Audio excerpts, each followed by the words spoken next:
초록의 어두운 부분,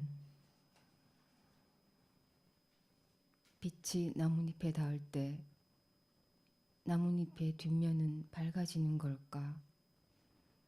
앞면이 밝아지는 만큼 더 어두워지는 걸까?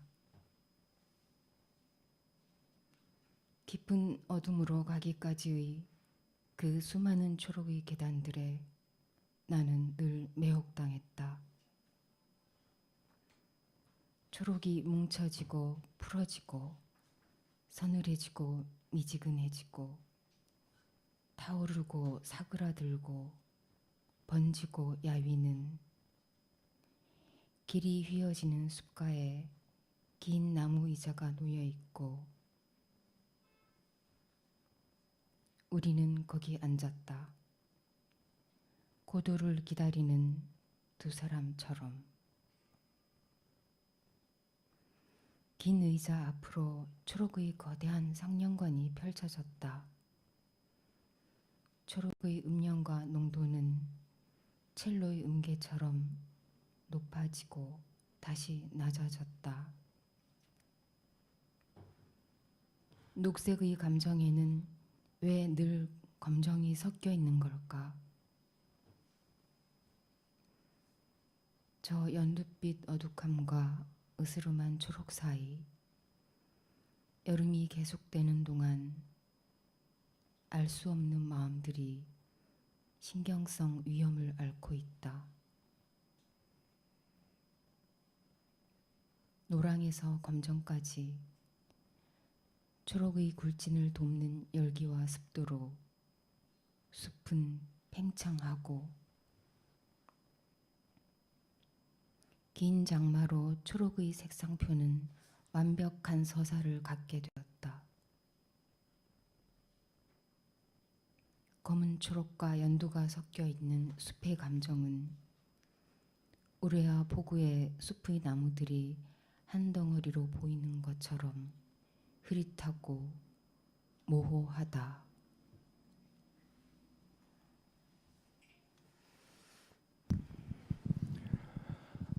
안녕하세요. 반갑습니다. 세상 어딘가에 하나쯤 있을 법한 시집서점 구정 하나 위트앤 시니컬을 운영하고 있는 시인 유희경입니다.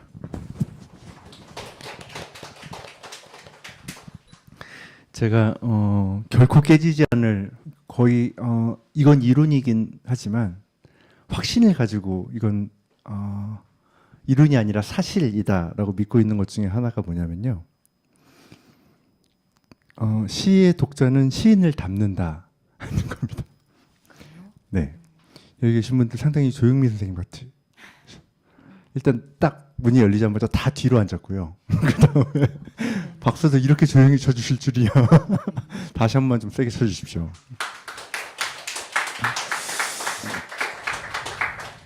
제가 이런 부탁 잘 안 드리는데 왜 그러냐면 상당히 긴장했습니다. 제가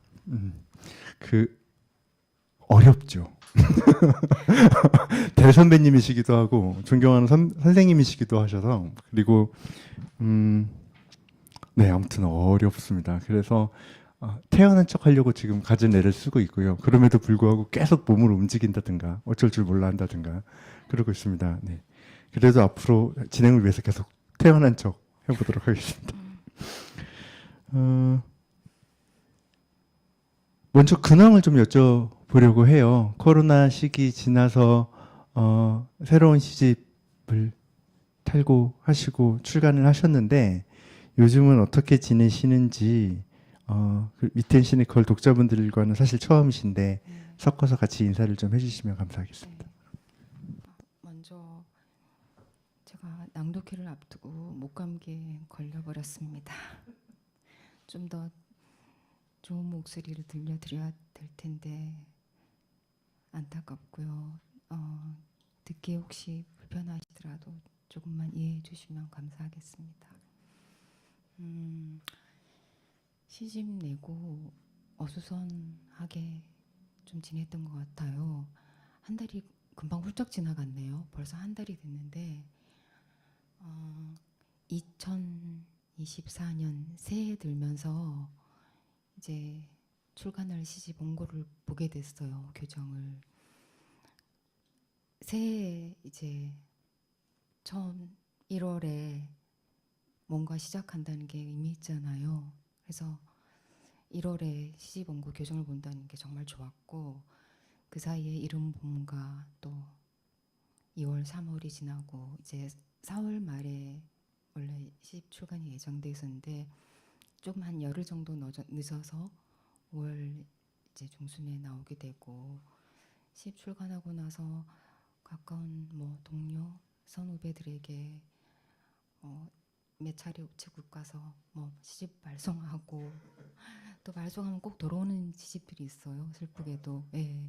그거 또 가서 붙이고 뭐 그렇게 애타는 마음으로 우체국에 들락거리다 보니까 한 달이 지난 것 같고, 그런데 어떤 분이 이 계절과 딱 맞는 시집이라고 해요. 초록의 어두운 부분이라고. 지금 이제 초록이 시작되어 막 짙어갈 때잖아요. 그렇게 맞춘 건 아닌데 시집이 약간 늦어져서 이 계절과 맞춤한 시집이다, 이렇게 말씀해 주셔서 고맙고, 또 그 사이에 그 한 달 동안 잠깐 서울 밖으로 나갔다 온 적이 있는데, 제가 가고 싶었는데 그동안 못 가고 있었던 강릉의 솔올 미술관에 갔다 왔어요. 어디요, 선생님? 솔올 미술관. 솔올. 네, 새로 생긴 미술관인데 거기에 아그네스 마틴전을 한다 그래서 그걸 보러 갔었어요. 아그네스 마틴이라는 분 우리나라에서 처음으로 전시하는데 무척 인상 깊게 보고 왔습니다. 네. 감기는 어쩌다가 걸리셨어요? 아무리 생각해도 모르겠어요. 조심하고 평소 일상과 다른 게 없었는데 네. 한기가 내게 언제 침입했나 하고 하루 종일 생각해 본 적이 있거든요. 알 수가 없었어요. 그래서 이렇게 뭔가 선생님께서 막 사람들을 많이 만나실 것 같지도 않고, 네, 왠지 네. 느낌에는. 항상 거의 혼자 지내는 편입니다. 사실 보통 이렇게 시를 읽으면 상상을 하게 돼요. 이 시인이 어떻게 살고 있구나, 뭐 어떤 방식으로 삶을 영위하고 있구나. 근데 저희 그 선생님 시집을 읽을 때에는 뭔가 미스테리합니다. 아, 그런가요? 예, 이게 뭔가 접근 불가 데이터에 들어가는 것 같은 기분이랄까? 뭔가 신비로워요. 예. 뭐 제가 읽는 책, 제가 자주 가는 곳, 뭐 이런 거 나타나 있지 않나요? 나 있죠. 나 있는데도 뭔가 신비로워요. 그런 말을 많이 들어. 이상하게 일상이 구체적인 삶이 드러나 있지 않다고 하는데 저는 그 말이 정말 이상해요. 아닙니다. 모든 저는 게 다 드러나 있는. 그러니까요. 전 분명히 드러나 있다고 생각하거든요. 근데 그게 이를테면 제가 송월미술관 다녀와서 네. 여러분 저 송월미술관을 다녔습니다라고 말하는 것과 선생님이 송월미술관을 다녀온 거는 좀 다른 뉘앙스를 갖는 것 같습니다. 그거에 대해서는 차근차근 또 이야기해 보도록 하고요. 낭독회를 자주 안 하시죠, 선생님? 자주 했다고는 할 수 없는데 네. 가끔 하는데 전 낭독이 굉장히 좋아해요. 아, 그러세요? 낭독 조금 더 좀 길어지게 얘기해도 될까요? 아, 그럼요. 얼마든지요. 네. 제가 먼저 언어에는 말에는 이렇게 주술적인 힘이 있잖아요. 네. 글로 읽는 거하고 다르게, 그래서 구음이란 것도 있고, 그냥 마음속으로 혼자 있다 이렇게 마음속으로 생각하는 거하고 입 밖으로 말을 꺼내요. 혼자 있다. 이건 천지 차이거든요. 그리고 그래서 구음이란 게 있잖아요. 네. 신께 제사로 올 때 막 소리내어 하고 그런 걸 믿는 편이. 저는 약간 무속적인 세계관도 가지고 있었어요. 지금은 아닌데 그 30대에는 얘기가 자꾸 다른 데로 가는데 제가 그러니까 인터내셔널 라이팅 프로그램 아이오와 대학의 그 국제 창작 프로그램에 다녀온 적이 있는데, 아, 다녀오셨군요. 네. 낭독하고 이제 관련된 얘기를 하려고 하는 건데 2010년도에 갔다 왔는데 참 신기한 게 그곳에서는 거의 매일, 그리고 적게 열리면 일주일에 한 번 어떤 서점에서 낭독회가 있어요. 그러니까 사시사철 하루도 그러니까 한 주도 안 빼고 또는 3일에 한 번씩은 그 3일에 한 번도 안 빼고 1년 내내 계속 열리는 거예요. 그래서 처음에 프로그램을 볼 때 학생이나 관계자들 좀 오겠지 이렇게 생각했는데 정말 놀란 건 3개월 내내 가 있는 동안 거기 시민들이 빠짐없이 계속 오는 거예요. 정말 늘 꽉 차고 이 자리가 모자라면 굉장히 웃기는 일이 있었는데 제가 낭독할 땐가 자리가 꽉 찼어요. 그러니까 뒤에서 서 있던 어떤 여자분이 척척척 걸어오더니 앞에 와서 이렇게 들어눕는 거예요. 어디 가나 있어 그런 사람들. 네, 그래서 네. 너무 놀랐어요. 근데 그게 또 참 보기 좋았어요. 아, 그렇죠, 그렇죠. 예, 뒤에 계속 서 있으면 다리 아프거든요. 그래서 그 사람을 이렇게 기억해 나는데 다른 이제 프로그램에 갔는데 그 사람하고 딱 마주쳤어요. 그 여성하고. 아. 그래서 제가 처음 보는 사람한테 원래 말을 안 하는데 처음으로 말을 꺼내서 당신 안다. 그랬더니 네가 나를 어떻게 아느냐 그래요. 그래서 지난번에 어딘가에서 이렇게 앞에서 팔 베고 누워서 듣지 않았느냐. 그랬더니 아 맞다 그게 나다. 그런 적이 있었어요. 뭐 그러니까 어린 아이들은 별로 사실 못 봤고요. 네. 그 중년 좀 이상 되는 분들은 늘 그렇게 우리가 산책하거나 뭐 커피 마시거나 뭐 음악회 가거나 뭐 영화 보거나 무슨 화초르기나 하듯이 일상적으로 낭독회에 참석하는 거예요. 그래서 그게 굉장히 부러웠거든요. 그게 2010년이면 오래전 일이잖아요. 그렇죠, 그렇죠. 예. 근데 지금 바로 우리나라에서 그런 일이 하고 있죠. 그것도 위트엔 시를 중심으로 이렇게 서점도 굉장히 많이 생겼잖아요. 맞아요. 예, 예. 시집서점도 조금씩 생겨나고 있고 그래서 얼마나 기쁜지 몰라요. 선생님이 이렇게 방송에다가 말씀을 하셨으니까 이 방송을 보는 서점주분들께서 아마 선생님께 감기 나으실 때쯤 연락을 좀 하지 않으실까. 그래서 저는 낭독하는 걸 굉장히 좋아합니다. 그리고 한 번 그러니까 그 시에 대해서 10마디 말을 하는 것보다 한 번 읽는 게 더 그 시를 잘 이해하는 방법이라고 나는 생각해요. 맞아요. 정말 맞습니다. 네. 예. 그러니까 시를 전혀 모르신다고 하시는 분들이 친구 손 붙들려 가지고 여기 오거든요. 그럼 그 사람들이 깜짝깜짝 놀라는 거예요. 평상시에는 그냥 어렵고 뭔 말인지도 모르겠는 시인데 여기 와서 들으니까 좀 다르게 느껴지거든. 그래서 막 신기하죠. 예, 되게 좋아하면서 가요. 근데 이제 또 다시 집에 가서 혼자 읽어보려고 그러면 그 느낌이 안 살겠죠? 저희 낭독회 소원, 그러니까 앞으로 어떻게 하고 싶으냐라고 하면 제가 꼭 붙이는 말이 무료 낭독회 하고 싶다 나도. 그러니까 무료로 하지 않으면 어쨌든 노쇼가 나고요. 사람들이 그러니까 저는 그냥 무료로 오고 싶은 사람 오세요 그러면 그렇게 하고 싶거든요. 그래서 자리 꽉 차면 못 들어올 수도 있고 뭐 그래야 되는데 그게 아니고 약속을 하고 안 오는 사람들도 너무 많이 생기고 또 인기 있냐 없냐에 따라서 너무 편차도 크니까 어쩔 수 없이 이렇게 티켓팅을 하고 있습니다. 여러분들도 낭독회 뭐 그냥 낭독회 자체를 좀 즐겨주셨으면 좋겠다는 바람 같은 것도 있습니다. 그러면 앞에 이제 잠깐 오프닝 토크를 했고요. 맨날 세이고 둘레 여덟 편의 시를 이제 쭉 이어서 조영미 시인님의 목소리로 들어볼 거예요. 그리고 그다음에 제가 준비한 몇 가지 아주 진지한 질문들을 가지고 또 시인님과 얘기를 나눠보고 또 7편의 시를 낭독을 해보도록 하겠습니다. 유튜브 보시는 분들은 제가 오늘 인스타그램이랑 트위터에 순서표 올려놨고요. 여기 계시는 분들은 책갈피처럼 되어 있는 순서표를 참고하셔서 따라 읽으시면 됩니다. 앞에 와서 누우셔도 조영미 시인님은 좋아하시는 것 같으니까 허리가 아프시다 그러면 앞에 와서 이렇게 딱 누워보시는 것도 추천드립니다. 그러면 낭독 부탁드리겠습니다.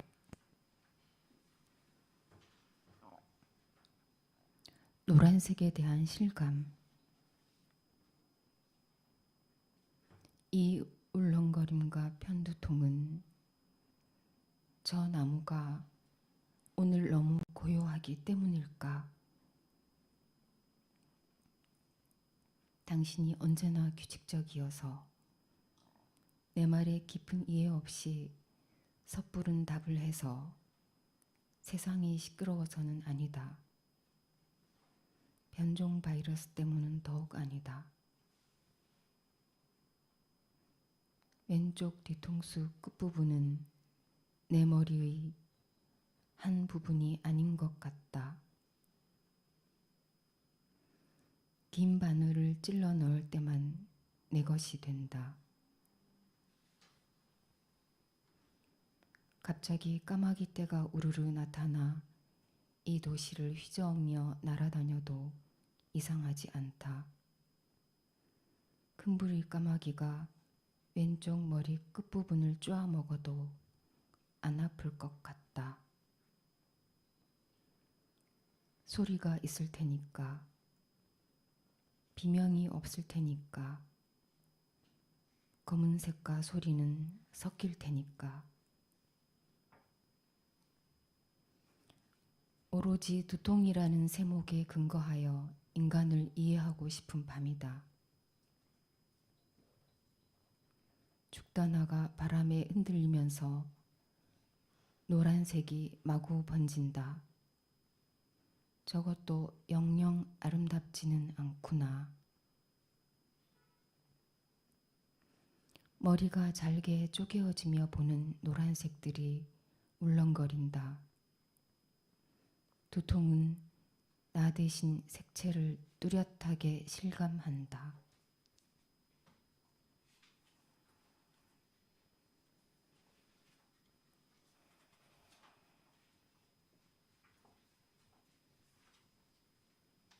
다른 장소.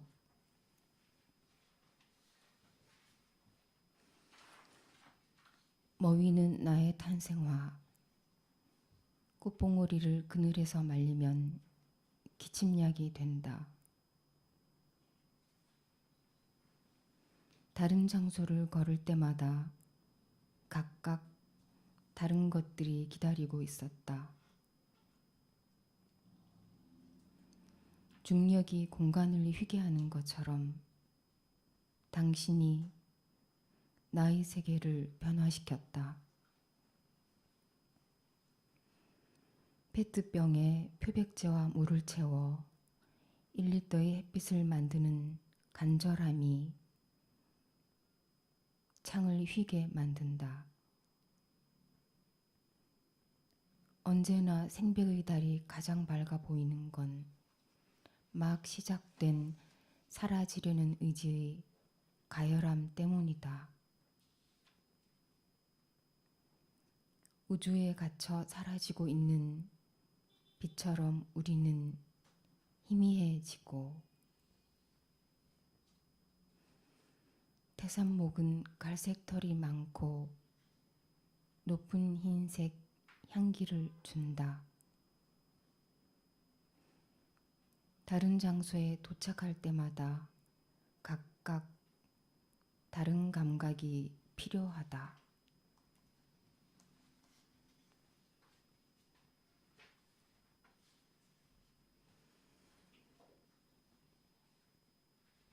금몽암.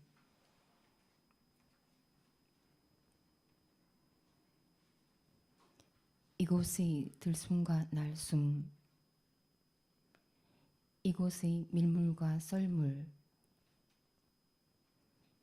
이곳의 마음과 마음, 이곳의 한기와 온기 사이,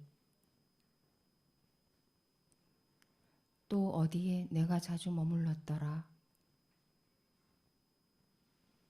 어떤 때 내가 어느 쪽으로 약간 더 기울어지는지 알아차리는 첨예하고도 심심한 그 일이 좋았다.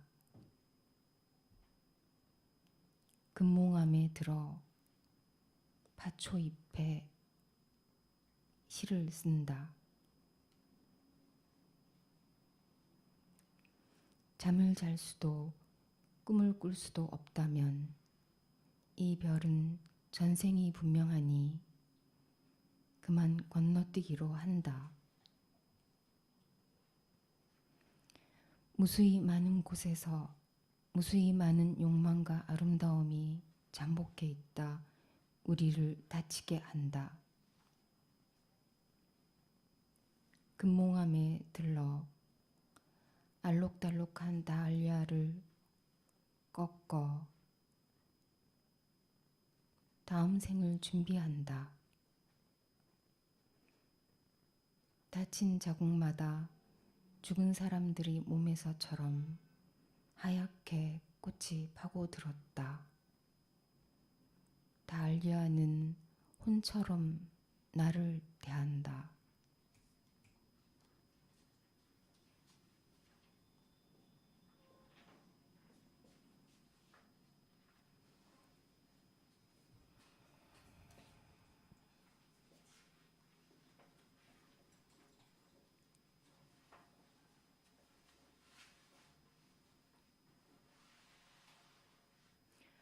테라스의 보석들.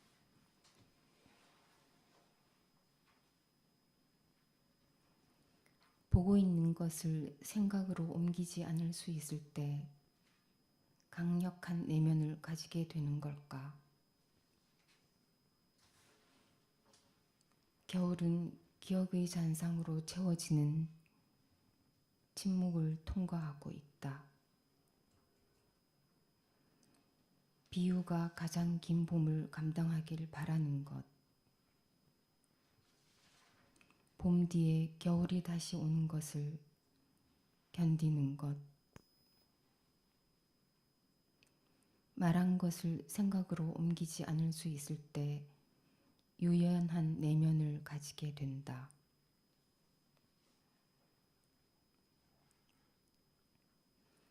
침브론의 테라스의 보석들 위에 가만히 엎드려서 나는 대리석 위에서 춤추는 빛을 내 속으로 스며들게 하고 있었다. 나의 정신은 그 투명함과 저항의 유의 속으로 가뭇없이 빠져들더니 이윽고 고스란히 회복되었다.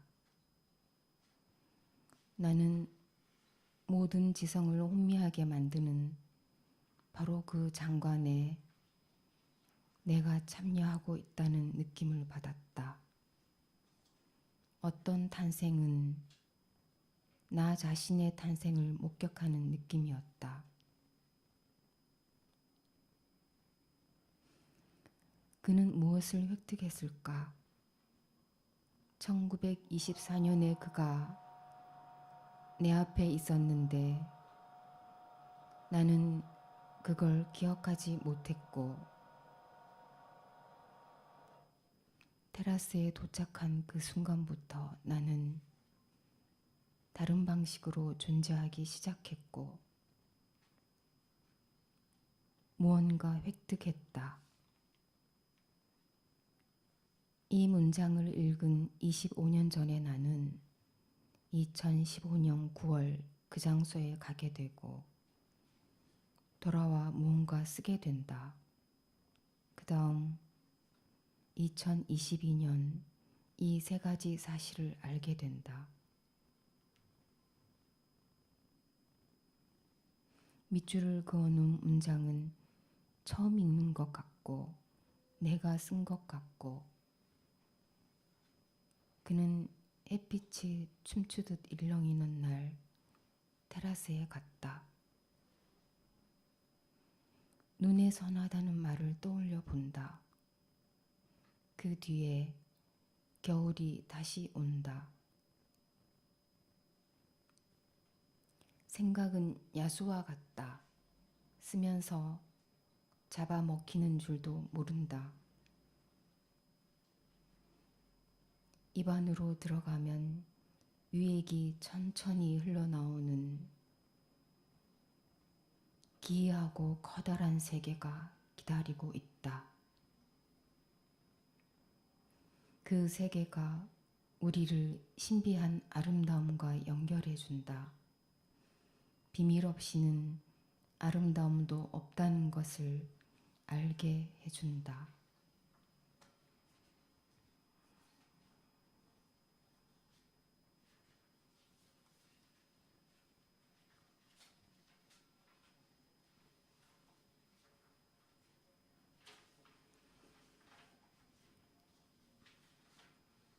여름의 저녁은 수국의 빛으로 어두워지기에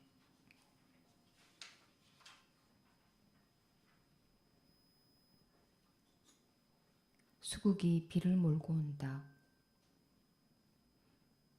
이마를 짚어보고 수국 앞으로 간다. 슬픔이 아닌 비를 몰고 왔기에 몸은 없고 감각이 앞섰다. 밤의 진부람, 머리맡의 빗소리에 방문을 열면 큰 수국이 후두둑 희미한 푸른빛을 내뿜었다. 수국이 비를 내리게 한다고 믿은 적 있다. 누군가 알아보지 못할까봐 그 사랑은 자주 색깔을 바꾸었다. 아나벨 로사리오 블루스카이 인 더 레인. 수국이라는 나라에서 붙여온 등기우편은 얼룩진 날짜 속 어디쯤을 떠돌고 있는지 진심을 다른 마음으로 숨기고 수국은 자꾸 피어났다. 장마는 그치지 않는다. 여름의 저녁은 수국의 빛으로 어두워지기에 마음이 단순해졌다.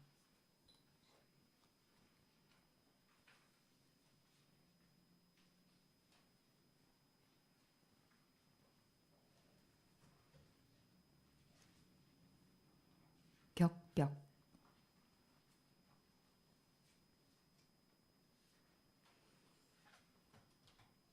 과거가 돌이킬 수 없이 달라지려면 현재가 얼마나 깊어야 하는 걸까? 얼마나 출렁여야 하는 걸까? 피사로의 그림 속 나무들처럼 서 있는 겨울. 색채를 만지면 감정이 자라난다. 붉고 푸른색의 나무들처럼 가만 서 있어도 천천히 끓어오르는 온도가 있다. 언젠가는 마음을 만질 수 없게 되는 날이 오고야 만다. 방사선이 지나간다. 머문다. 없다. 냄새도 색도 형태도 아무렇지도 않다. 시간이 지나면 구토를 한다. 안개 상자를 만들어 그것의 흔적을 들여다볼 필요가 없다. 과거가 돌이킬 수 없이 달라지려면 현재에 깊이 들어가야 한다. 풍덩풍덩.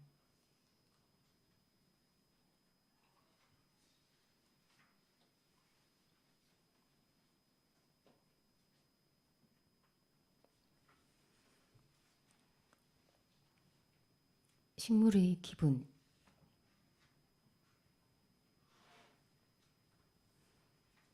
무언가 나를 기다리고 있는 비그친 뒤 숲으로 우산을 두고 갔는데 누가 부르는 것 같았는데 그게 저 수없이 겹겹 청상꽃차례로 피어있는 만첩 빈돌이일 줄은. 더듬더듬 아는 덜컥나무 근처로 갔는데 꺼끌꺼끌한 그 잎을 그냥 만져볼까 했는데 빗물에 번쩍이는 초록잎들의 숨을 나도 쉬어볼까 했는데 흰털 보송한 종 모양의 꽃받침, 길게 나와 있는 암술머리의 연두색, 여린 붉은색 줄기가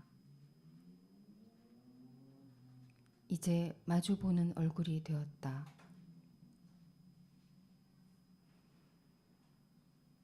모든 세부적인 것을 알아차리는 마음은 어디서 오는 걸까?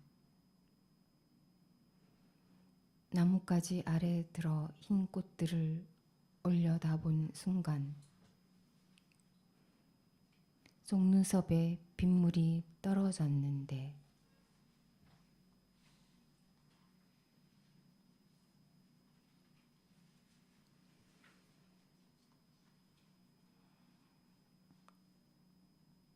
매화서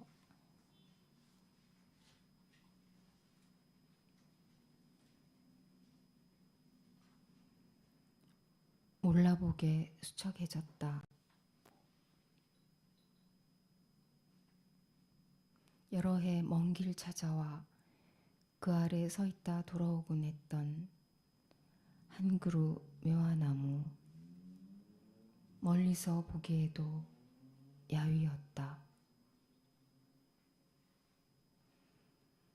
한 해 걸은 사이 가지가 잘려나가고 듬성듬성 빈 곳이 많아지다니 허연 버짐이 멍처럼 덮였다. 근처 어린 매화는 많이도 꽃을 피웠는데 내 아는 오래된 나무는 대낮에도 어둑한 그늘에 든 것처럼 환한 기운이 사라졌다. 꽃잎이 이끗이끗 겨우 돋아나 있다. 내후년쯤 다시 오면 나를 알아볼 수 있을까? 안아볼 수 있을까? 나무가 나의 병을 근심한 걸까? 내 얼굴 어두워. 어떤 마음의 작용으로 나무와 나는 같은 기화색을 가지게 된 걸까? 매화와 나는 밝은 그늘이 필요하다. 천천히 바라볼 운명이 필요하다. 고요한 색들은 어디서 오는 걸까? 왜 향기를 데리고 오는 걸까? 왜 마음에 와서 꽃받침처럼 겹쳐지는 걸까?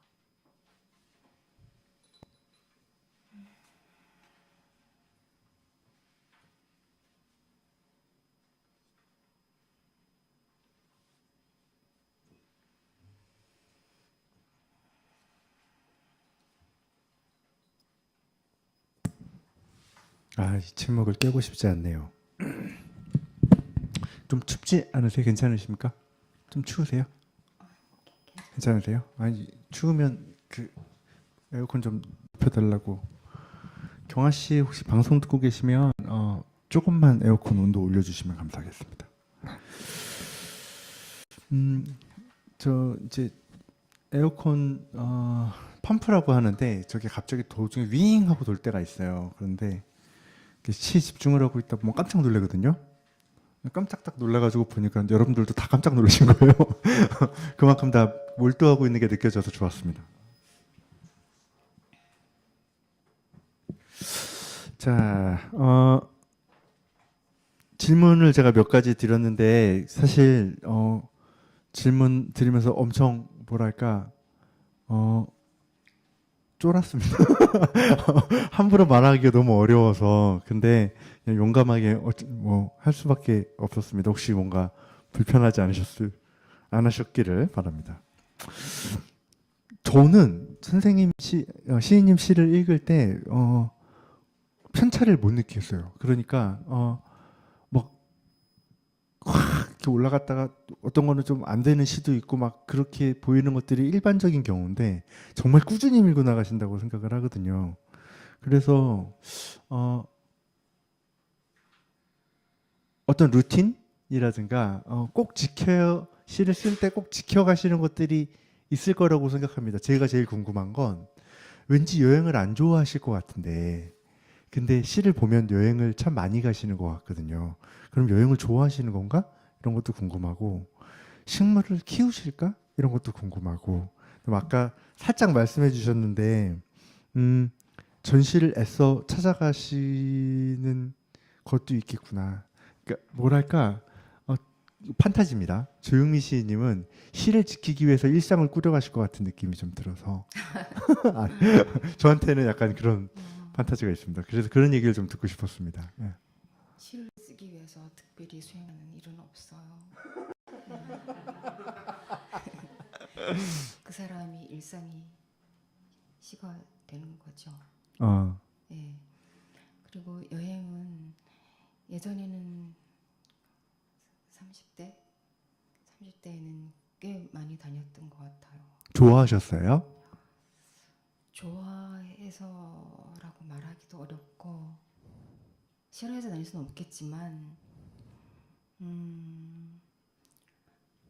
견딜 수가 없어서 어, 뭐에 홀린 듯이 어. 끌려다녔어요. 이런 말은 참 무책임한데 좋아해서 간 건 절대 아니에요. 그러니까 뭔가 불러서 할 수 없이 주변 사람들이 가만히 두지 않고 또 아니요 그다음에 그건 뭐 아니고요. 아, 네. 부른다는 게 좀 다른 건데 아, 어떤 식으로 여행을 했냐면 지금은 더 이상 그렇지 않은데 검은색 있잖아요. 그 네. 흑자가 들어간 지명을 다 찾아다니곤 했어요. 그 이유는 저도 모르겠어요. 아, 흑산도에서부터 막 시작해서 그렇게 찾아다니고 또 무슨 책을 읽다가 어떤 곳이 나오는데 이곳에 왠지 꼭 내가 가봐야 할 것 같은 거예요. 그럼 그곳에 안 가면 막 몸이 아파요. 어, 몸이 아프고 열이 나고 정말 진짜 그러니까 육체적으로 그래서 제가 많이 아팠던 기간이기도 한데 그래서 그곳에 다녀오고 나면 좀 낫고 약간 들린 듯이 미친 듯이 막 그렇게 싸돌아다녔다고 해야 되나 끌려다녔다고 해야 되나 참 이상한 뭐라고 말하기가 좀 어려워요. 그런 의미였군요. 그렇게 네. 예, 많이 다니는데 지금은 그렇게 더 이상 다니지 않아요. 그러니까 여행 공간 이동은 좀 줄었는데 어떻게 간략화됐냐면 그냥 나무를 보러 다니는 아, 그 정도로 간략화됐고 음악회는 예전에는 꽤 많이 다녔어요. 음악해요? 네, 제가 아, 첼로를 좋아해서 첼로 연주회는 아, 거의 빠짐없이 다 다녔는데 지금은 거의 반도 안 가는 것 같아요. 음악회는 많이 줄었고 음악 듣는 것도 거의 줄었고 그림은 좋아하니까 전시회는 그냥 남들 가는 정도로 꾸준히 가고 그리고 제가 읽는 뭐 책 그리고 제가 머무는 공간 제가 먹는 음식 만나는 사람 이런 것들이 제 시에 영향을 끼치겠죠. 저는 이제 그림과 건축에 관심이 많은데 그림은 호크니 그림 좋아하세요?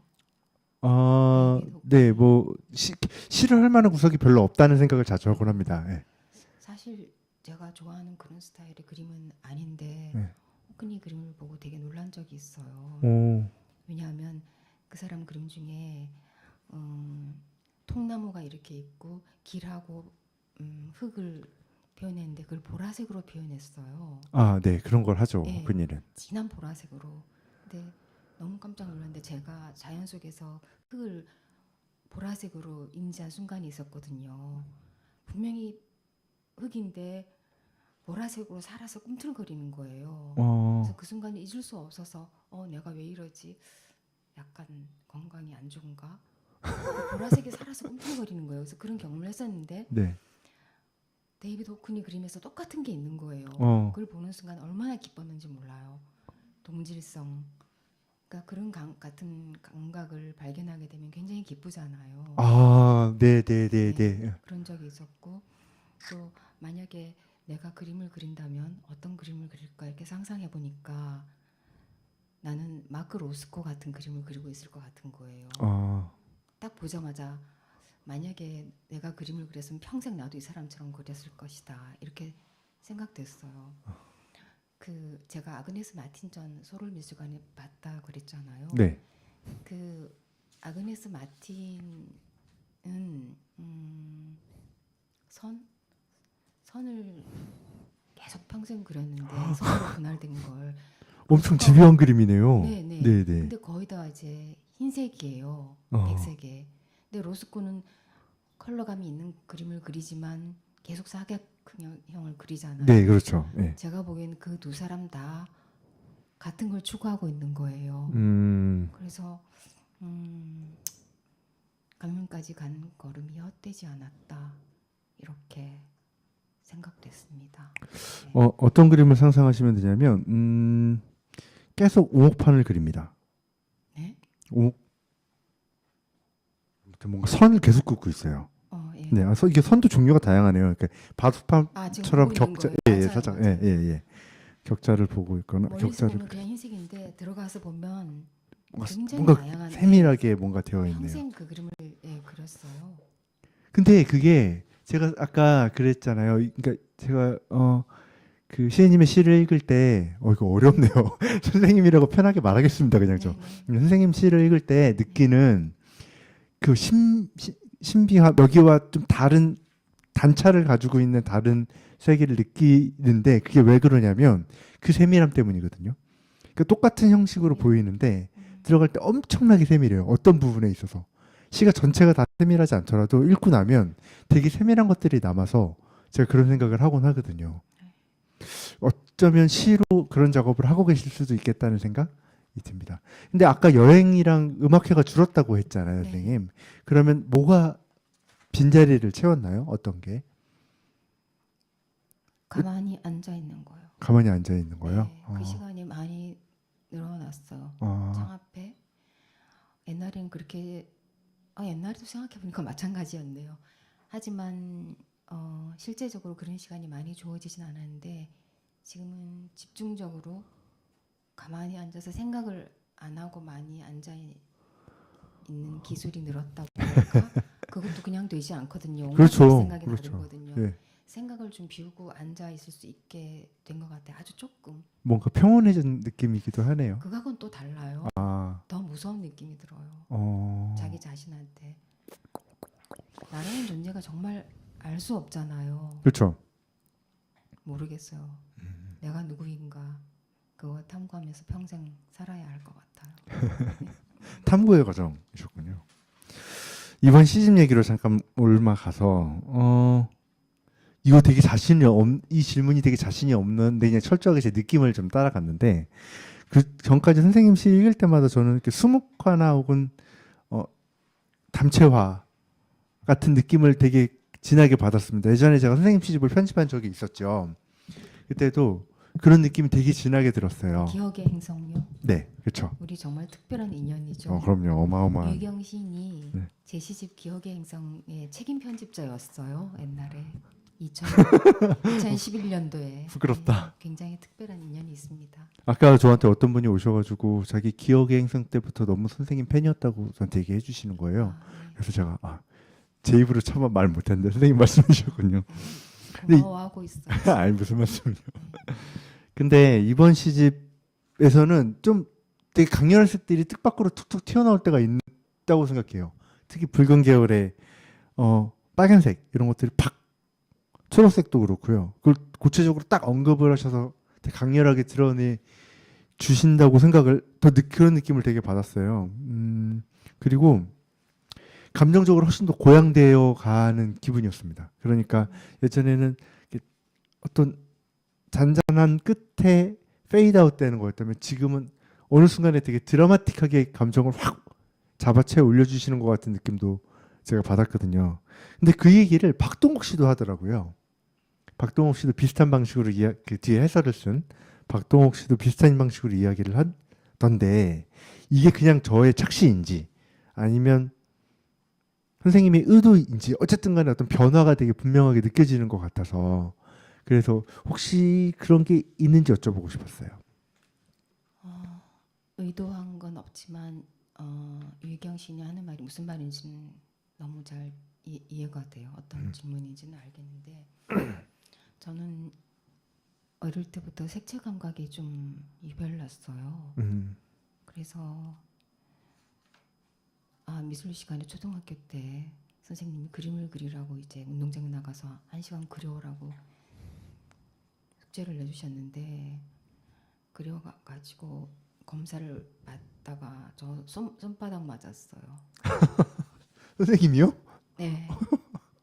그 이유가 뭐냐면 태양을 초록색으로 그렸어요. 막 그렇게 막 칠해가지고 근데 선생님이 너는 그림을 제대로 안 그리고 장난을 쳤구나 하면서 아 로스코의 탄생을 막은 걸 수도 있어 그 선생님이. 5학년 때인가 그랬던 것 같은데 만약에 제가 선생님이었으면 그 학생을 칭찬했겠죠. 네, 그 이후로는 남들과 같이 보려고 무척 애썼어요. 그래서 내가 좀 문제가 많은 사람이구나 하고 어렸을 때부터 약간 알았던 것 같아요. 그런데 아까 수묵화였던 것 같은데 붉은색이 이제 도드라져 보인다고 네, 네, 했잖아요. 네.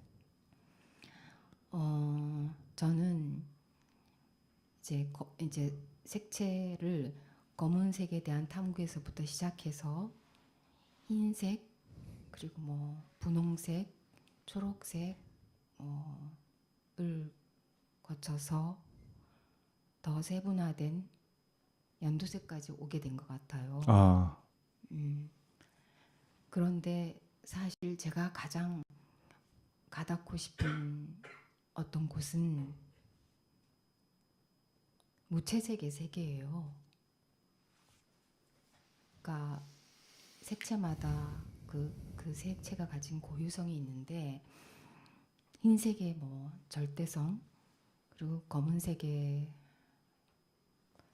장엄함이라고 해야 되나 아니야 유연함 뭐 이런 것에 계속 사로잡혀 있어요. 그런데 붉은색이 이제 도드라져 보이다고 말하는 건 사실 삼배 옷을 입은 자화상을 내고 나서 이혜원 평론가가 조영미 시에 나타난 색채 감각의 푸르고 붉은색에 대해서 언급한 적이 있어요. 아, 네. 그래서 그때까지 저는 인지하지 못했는데 내가 이런 점이 있구나 하고 들여다보니까 정말 그렇더라고요. 근데 그 시기를 지나서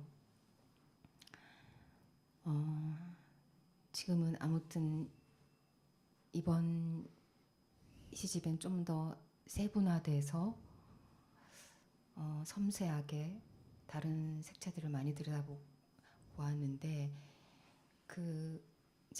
제가 20개 세계에 가닿고 싶다고 말했지만 아무리 그래도 무채색으로 다 눌러버릴 수 없는 게 있잖아요.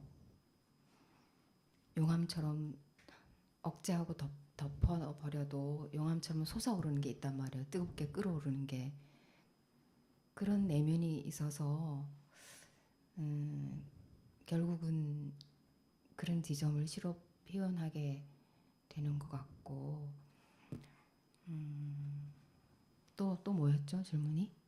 근데 그 얘기가 저한테 지금 되게 중요한 내용이어서 그러니까 네. 저는 반대로 생각을 하고 있었는데 어떻게 생각을 했냐면 저는 그러니까 지향은 결국 수묵인데 네. 예전에는 강렬하게 통제를 하셨다면 네. 이번엔 통제를 일부러 안 한 것 같은 느낌을 맞아요. 받았다는 그 얘기였습니다. 아, 제가 생각해도 그런 것 같아요. 그리고 붉은색이 꼭 정말 색채의 레드를 말하는 게 아니라 수묵이 아닌 다른 모든 색을 대변하고 있다, 대신하고 있는 거죠. 그냥 네, 진짜 네, 붉음이 아니라 네, 네. 뭐 다른 색, 보라색이나 뭐 그런 걸 이제 대신하고 있는 것 같기도 해요. 아무튼 아, 지난 시집과 이번 시집에 좀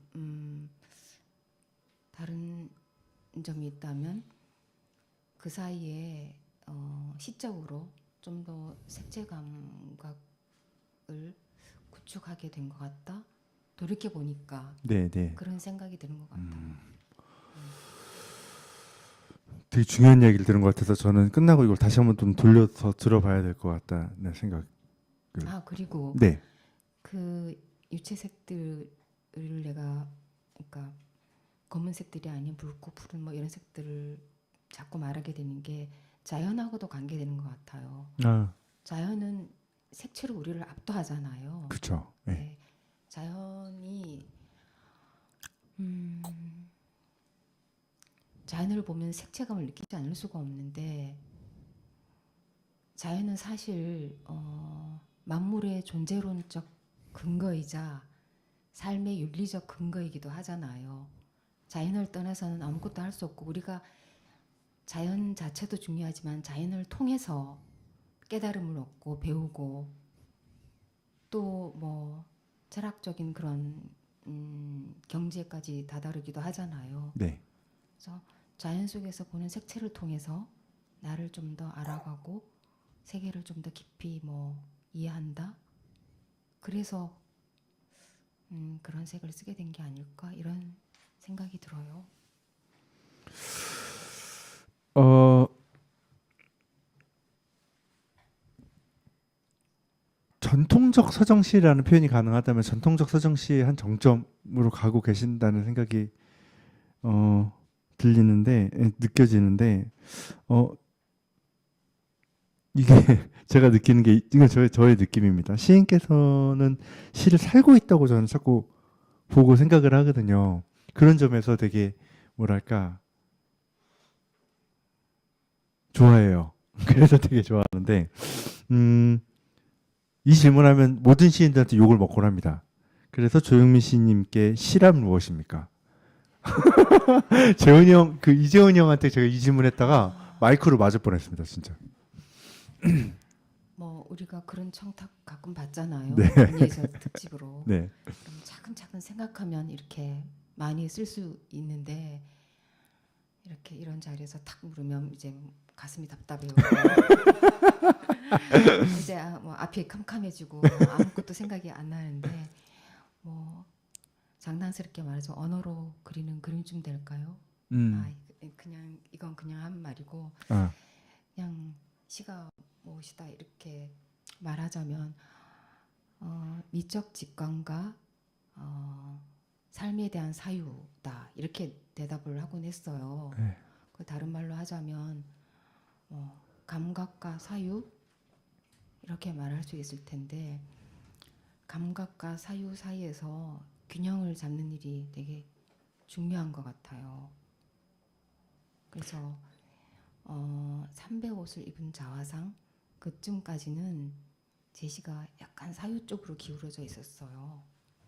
근데 그 다른 시집을 거쳐서 당신의 아름다움에 지난번 시집에 와서는 약간 감각적으로 기울어져 가고 있었고 이번 시집엔 잘 조절을 했는데 어떤지 모르겠어요. 아무튼 감각과 사유 사이에서 이거 약간 질문 아니고 좀 다른 이야기인데 당신의 아름다움이 네. 그래서 사람들한테 약간 좀 반응이 뜨거웠어요. 알고 계시는지요? 다른 시집에 비해서 그랬던 것 같아요. 네, 네. 되게 뭔가 그 전에 선생님 시집이 나오면 제가 시집 벌써 서점을 한 10년 가까이 됐습니다. 10년 아직 안 됐지만. 벌써 그렇게 됐나요? 네. 근데 이렇게 보면 조용히 그 아까 그랬잖아요. 독자가 시인을 담는다고 조용히 사가셨는데 당신의 아름다움은 어떤 들뜸 같은 게 약간 있었어요. 전반적인 분위기가. 그리고 이번 시집은 더 유독 도드라졌습니다. 그 시집이 뭔가 되게 중요한 전환점 역할? 그게 이제 시인께 전환점 역할이라기보다 독자들한테 되게 전환점인 역할을 해준 것 같다는 생각이 들더라고요. 독자들에게 되게 네. 중요한 말인데 독자들에게 전환점이 됐다. 좀 더 깊이 생각해 봐야 되겠네요. 독자들한테 감각적인 시가 훨씬 더 어필하는 지점들이 있는 것 같아요. 네. 이게 딱. 그렇게 해답을 그런 것 같아요. 근데 이제 이렇게 되면 앞에 시집들이 기회를 다시 얻게 되거든요. 그럴까요? 네, 저는 그렇게 생각합니다. 좋겠습니다. 그래서 이번 시집 나왔을 때 네. 독자분들이 뭐 제가 딱 올렸더니 풀어사로 들어오는 거예요. 그게 되게 기뻤습니다. 그래요? 그랬다는 이야기를 전하면서 질문 하나만 더 해도 돼요? 네, 하나만 더 하겠습니다. 그 요즘에 이제 시집을 펴내는 최근 이제 첫 시집을 내거나 뭐 두 번째 정도 시집을 내는 소위 말하는 젊은 시인들 시는 서정시하고는 좀 거리가 있는 듯 보이고 또 그렇게들 평가를 받곤 하는데 혹시 최근에 좀 즐겁게 읽으셨거나 눈여겨본 시인 있으셨는지 궁금했어요. 네, 요즘은 기존의 전통적 서정시로는 더 이상 자기 자신과 세상을 표현할 수 없는 시대잖아요.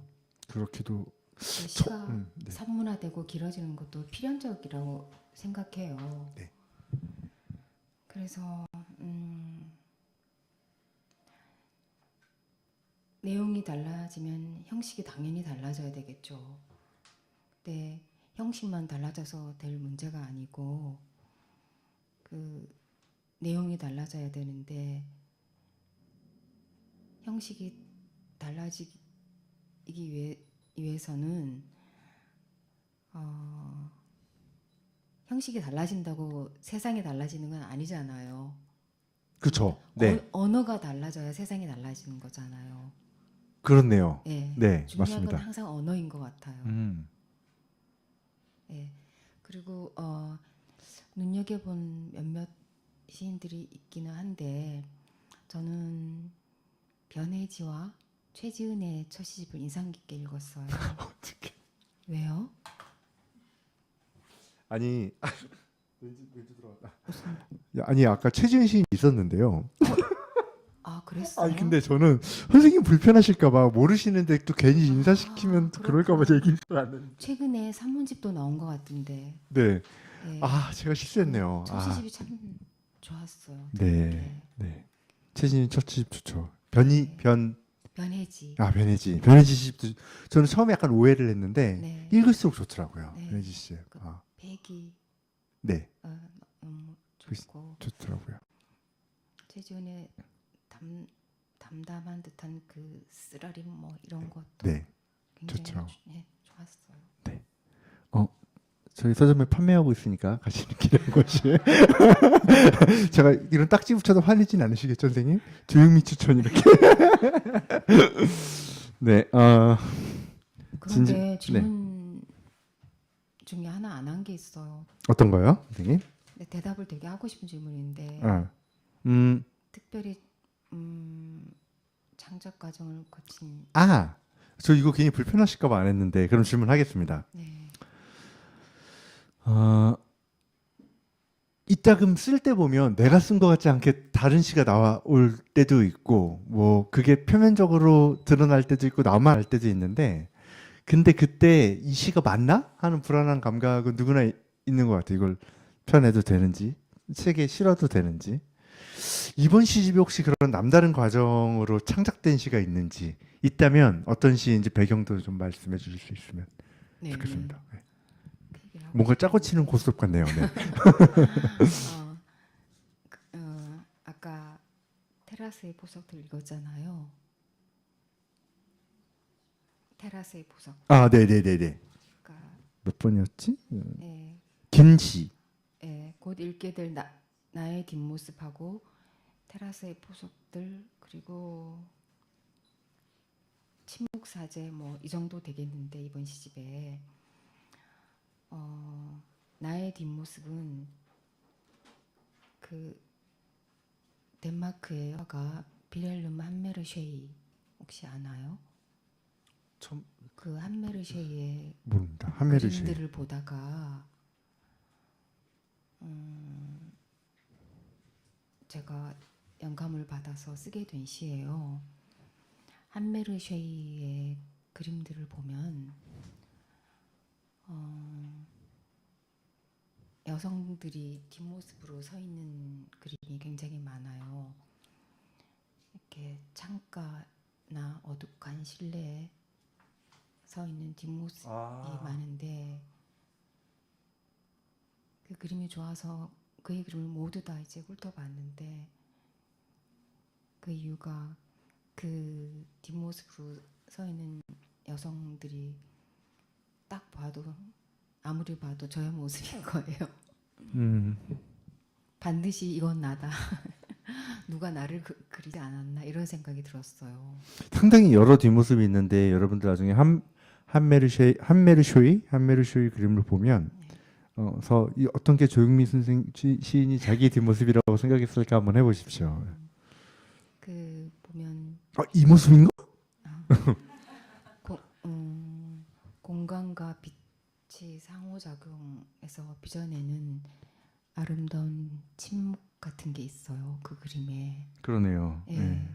그래서 나의 뒷모습을 쓰게 되는데 어떤 시인께서 나의 뒷모습이 마치 나의 조용미 시인의 자화상 같더라 이런 말씀을 해주셨어요. 대박이다. 그럴 때 너무 그래서 놀랍죠. 가슴이 철렁했습니다. 진짜 놀랍다. 어떻게? 그래서 철렁하지 않은 척하느라고 네. 그냥 좀 놀랐죠.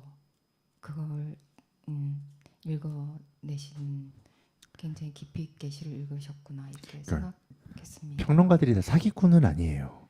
이렇게 뭐 물론 시계 고장난 시계도 하루에 2번은 맞는다지만 아무튼간에 이렇게 맞출 때가 있다니까.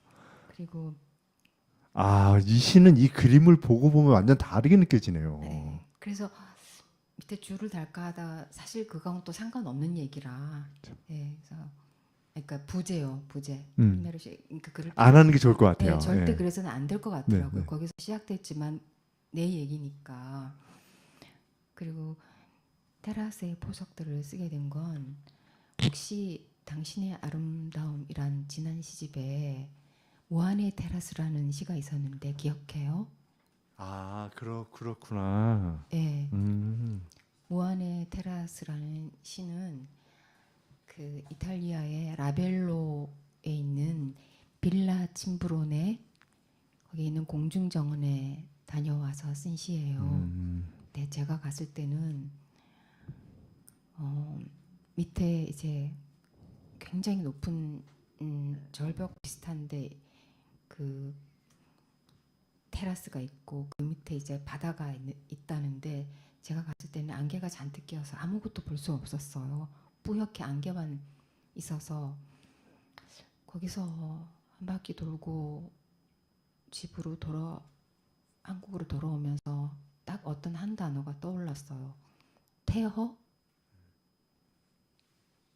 그래서 그냥 태허 이렇게 수첩에다가 딱 적어놨는데 그래서 돌아와서 좀 시간이 지나고 나서 쓰게 되었는데 그때는 장그르니에가 거기 다녀갔다는 사실 기억을 못했어요. 왜냐하면 읽은 지 30년도 너무 오래됐으니까 우리 모두 옛날에 그 섬을 그렇죠. 읽었잖아요. 네. 그래서 저도 궁금했는데 왜 이 책을 다시 읽으셨는지. 전혀 기억하지 못했어요. 그래서 아. 그냥 내가 가서 보았다 이렇게 생각했는데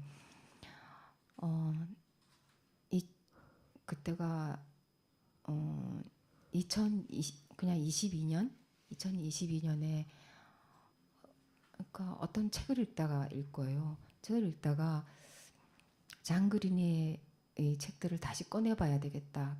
그 생각이 계속 이제 드는데 그래도 꺼내보지 않고 있었어요. 근데 그 생각이 떠나질 않아요. 다시 꺼내서 봐야 되겠다. 그래서 왜 그럴까 하고 이제 미루다가 일상적인 삶을 꺼내봤어요. 왜냐하면 그 장그린이 섬이 아니고 일상적인 삶 속에 제가 무척 많이 메모를 해두었거든요. 그래서 뭔가 추동하는 게 있어서 내가 보고 싶겠지 싶어서 일상적인 삶을 꺼내서 봤는데 거기에 뭐 많은 메모를 해뒀어요. 그래서 딱 꽂으니까 바로 옆에 또 섬이 있잖아요. 그래서 섬을 우연히 그냥 꺼내서 봤는데 그 페이지가 펼쳐지고 제가 밑줄을 이렇게 그어놨어요. 아까 시에서 읽었던 그 부분이. 그래서 그걸 읽으니까 무한의 테라스인데 그래서 장그르니에가 그 옛날에 1924년도에 갔다 와서 이걸 쓰고 나는 그 뒤에 한참 지나서 2015년에 갔다 와서 무한의 테라스를 썼구나 이렇게 생각만 하고 그냥 넘어갔어요. 이제 알게 되었던 거죠. 그러고 나서 1년이 지나서 2023년 2월 2월에 이게 지금 제가 말하는 게 읽기와 쓰기와 텍스트에 관한 얘기잖아요. 완전 그런 얘기네요. 네. 네. 그래서 제가 제발트를 좋아하거든요. 제발트의 어떤 소설을 읽다가 불현듯 그 세 가지 사실을 떠올리고 그냥 단숨에 와라락 쓰게 됐어요. 그래서 쓰기, 읽기, 텍스트 그런 얘기고 또 격자 구조잖아요. 그래서 이게 보통 제시와는 좀 다르잖아요. 네, 많이 네. 다릅니다. 사실 제가 좀 사변적인 사람이긴 해요. 그래도 시를 이렇게 쓰지는 않는데 그렇게 해서 이렇게 쓰게 된 시예요. 그래서 좀 특별한 것 같고. 아, 이거 방송 끌 걸. 이거 우리끼리만 알아도 괜찮을 것 같은데. 아, 네. 그리고 이건 별로 중요하지 않은 얘기지만 침묵 사제는 좀 재밌게 말하자면 막스 피카르트의 침묵의 세계 우리 모두 무척 좋아하는 책이잖아요. 네. 그러니까 20대 그 책을 읽으면서 나도 언젠가는 침묵에 대해서 반드시 피카르트에 필적할 만한 에세이를 쓰고야 다 똑같이 생각하는구나. 네, 그랬어요 유경신도. 아, 그럼요. 그 나- 침묵이라는 것에 대해 꼭 이렇게 한번 제대로 써보고 싶다는 생각을 하죠. 지금 부끄럽게 처음 고백하는 건데 다 그렇구나. 저만 네. 묻고 있는 줄 알고 있는데 그래요? 선생님이 그 얘기해 주셔가지고. 그렇구나. 그래서 나도 언젠가 쓰고야 말겠다 딱 생각했는데 그래서 두고두고 이렇게 보면서 제가 제일 밑줄을 많이 그은 책은 바로 그 책이에요. 거의 다 밑줄이 그어져 있어요. 그래서 이걸 빼앗기다니 막 이렇게 원통하고 있었는데 근데 이제 나의 다른 이름들 제 시집 이제 보면 침묵지대라는 시가 있고 또 침묵장전이라는 시가 있어요. 그렇게 자연히 나오더라고요. 그리고 이번에 침묵사제 이렇게 어쩌다가 침묵 삼부작이 근데 사실 침묵에 대해서는 아무 말 하지 말아야 되는데 이렇게 세상 시끄럽게 삼부작을 써버렸네요. 그 막스 피카르트의 침묵의 세계는 안에 침묵이 되게 고여 있잖아요. 실제로 네, 그 맞아요. 말에도 되게 그게 되게 네. 탐나는데, 근데 시님의 시에는 언제나 정확하게 침묵이 딱 반대편에 놓여 있어서 그래서 읽으면서 침묵을 계속 의식하게 되거든요. 어떤 고요함이 있어요. 특유의 고요함, 조용함 같은 게 있어서 그게 가끔은 불안하게도 작동을 하고 가끔은 더없이 아늑하게도 작동을 한다고 저는 생각을 합니다. 그래서 만약에 침묵에 대해서 누군가 쓸 수 있다면 조영민 시인님은 반드시 그중 한 사람으로 포함되지 않을까? 전 이제 못 쓸 것 같아요. 아, 네. 꼬드겨봤는데 실패했습니다, 여러분. 침묵. 근데 한번 보고 싶지 않습니까? 침묵에 대한 에세이나 혹은 연작들 한번 보고 싶다는 생각이. 영화 위대한 침묵 보셨어요? 아니요. 음, 알겠습니다. 네. 시간이 제법 지났으니까 시낭독을 마저 듣도록 하겠습니다. 되게 재밌게 얘기해 주셔가지고 시간 이렇게 간 줄 몰랐습니다. 그러면 7편의 시 또 부탁드릴 건데 여기서 나의 뒷모습하고 침묵의 사제는 한번 유심히 들어보셨으면 좋겠습니다. 물 한 잔만 마시겠습니다.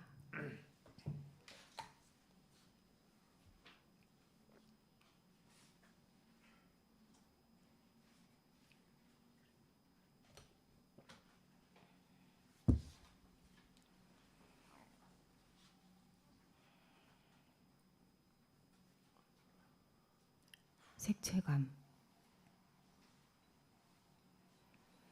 이제 나는 거의 실제 세계를 의식한다.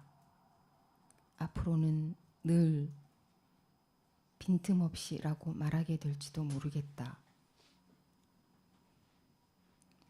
이른 봄의 새 연두빛마다 마음을 빼앗기고 산자고 흰빛을 띤 연록색에 매번 발걸음 멈추고 엎드렸다.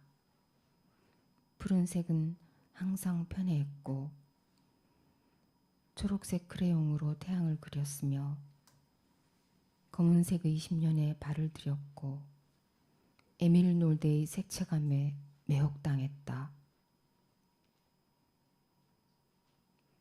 색채에 민감한 반응을 하게 된 것은 색채가 내게 감정을 투사했기 때문, 내가 색채의 감정에 반응했기 때문이다. 나의 내면이 색채를 불러들인 건 나중의 일이다. 세상의 모든 빛과 색에 미혹당해도 그 빛이 하나의 색임을 알게 된 것은 기쁨이 아닌 슬픔에 가까운 감정이었지만 세상의 붉고 푸르스름하고 노랗고 흰 빛들이 나를 함께 나누어 가지도록 나는 기꺼이 허락한다. 빈틈없는 현실 세계인 세상의 높고 낮고 넓고 깊은 색의 10년을 나는 오래도록 바라본다.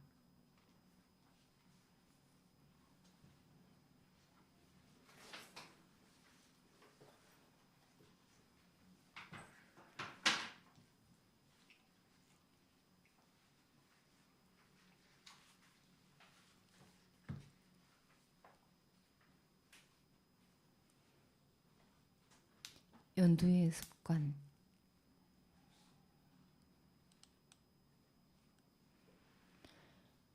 연두는 바람에 젖으며 비에 흔들리며 중력에 솟구쳐 오르며 시선에 꿰뚫리며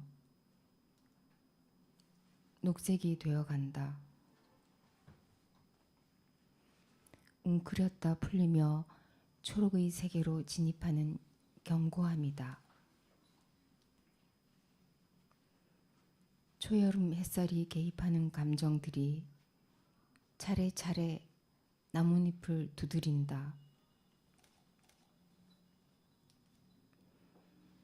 장대비에 튕겨나간 초록들이 아스팔트에 흥건하다.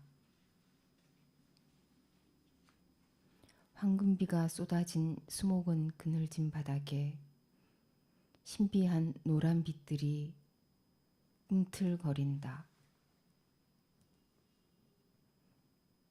노란과 초록의 지층이 켜켜이 쌓인 순간들이라면 모감주 나무의 본가는 연두이기에 환희와 정막이 어긋나고 마주보는 잎사귀들을 가득 달게 되었다.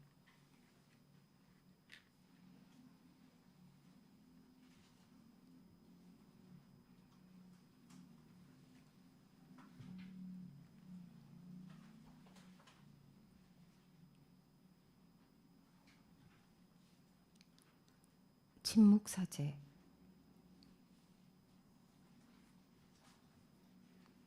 그는 침묵을 관장하는 사람이다.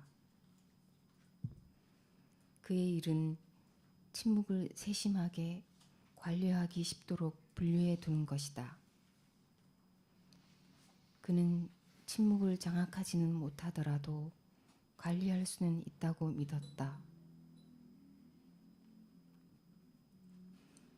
침묵의 분류, 관리, 통제는 그의 업무 전반에 걸친 일인데 모든 침묵이 간단하게 분류되는 것은 아니어서 그는 침묵을 맡아 다루는 일에 심혈을 기울여 생의 후반부를 온전히 바쳐야만 했다. 침묵은 명령할 수도 없고 강제할 수도 없다는 것을 알고 나서부터 그의 사명감은 약간 헐거워졌다. 침묵을 적절히 조정하는 것은 여간 어려운 일이 아니어서 그는 침묵이 점점 싫어졌다. 그는 침묵을 규정하여 품목별로 분류하는데 결국 실패했다. 모든 침묵에는 무엇보다 그가 좋아하는 통일성이 결여되어 있어 세부 관리의 효율성이 떨어졌다. 침묵의 불합리와 모순은 그에게 크나큰 시련이었다. 침묵은 입을 다물기보다 귀를 기울이기를 원한다는 것도 알게 되었다.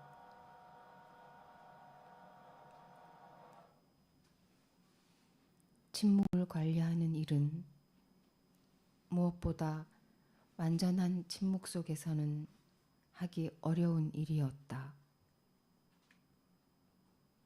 침묵을 관리하는 일은 수많은 침묵의 소란을 견뎌내는 일이었다.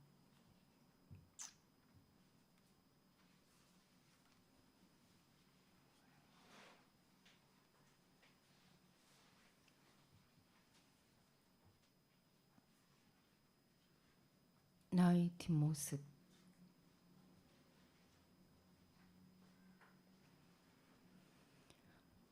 백년 전 그림 속에 피가 고이듯 익숙한 모습이 있다. 나의 지문 같은 침묵과 공간과 어둠 속의 빛을 생을 다해 읽어낸 사람. 오래전 그의 고독을 내가 숨쉬었는데 그의 시선이 나의 시선처럼 겹쳐 있는데 나는 뒷모습으로 서 있고 동시에 그 모습을 바라보는 자이고 공기의 질감을 한 올 한 올 낱낱이 감각하는 창으로 들어오는 낮고 서늘한 빛이고 빛과 그늘이 솜처럼 뭉쳐져 있는 정적과 고요라면 흰색과 검은색의 짙음과 옅음이라면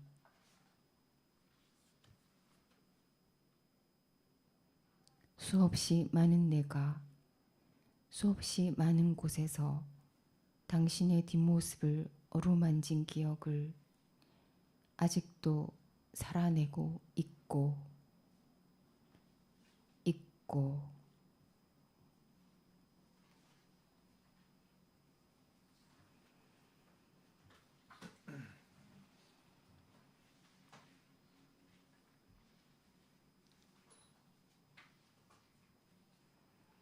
초록의 성분.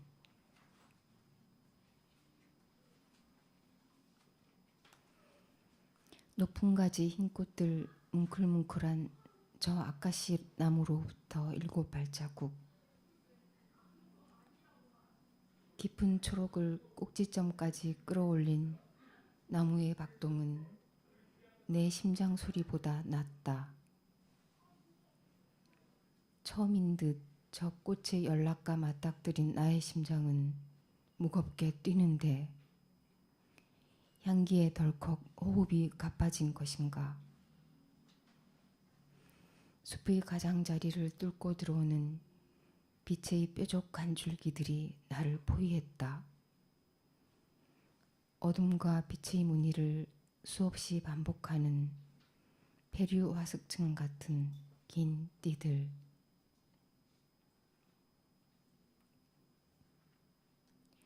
빛과 대치 중인 내 몸은 앞뒤 다 캄캄하여 이 숲의 화려함과 섞이지 못한다.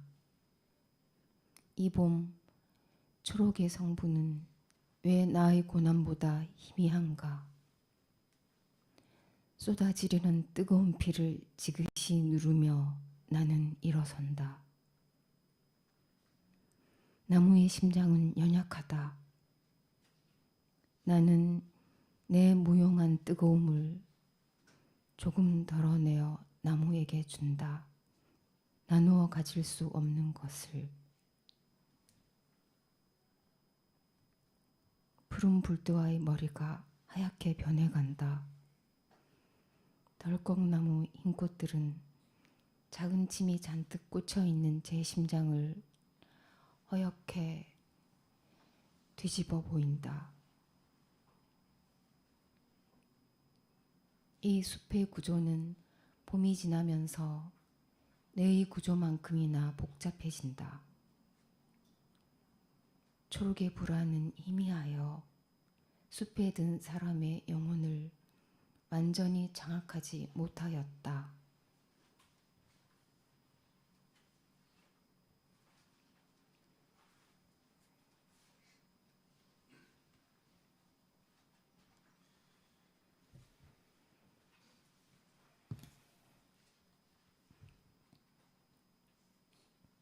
카보베르데.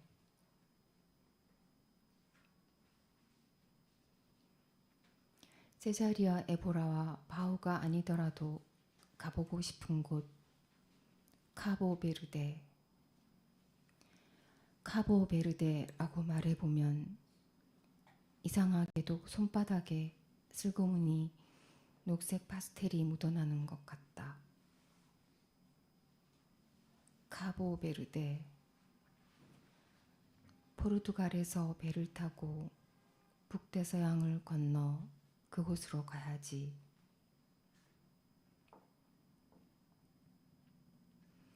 바를라벤투, 소타벤투, 산티아구, 프라이아.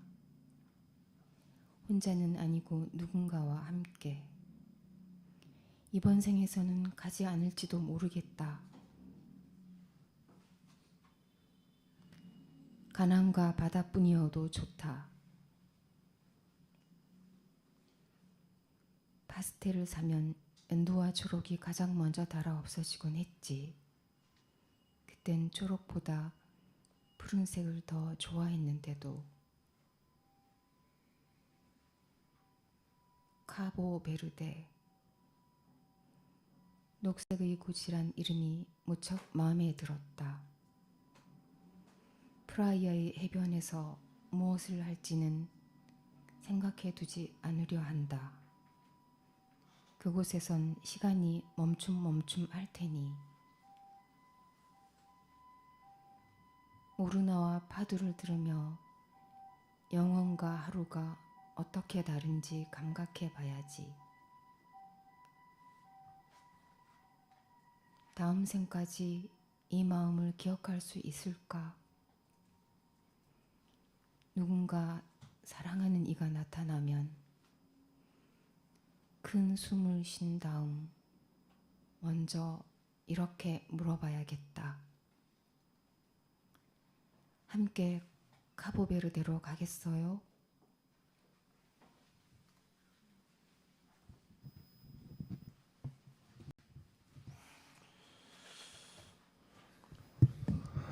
네, 감사합니다.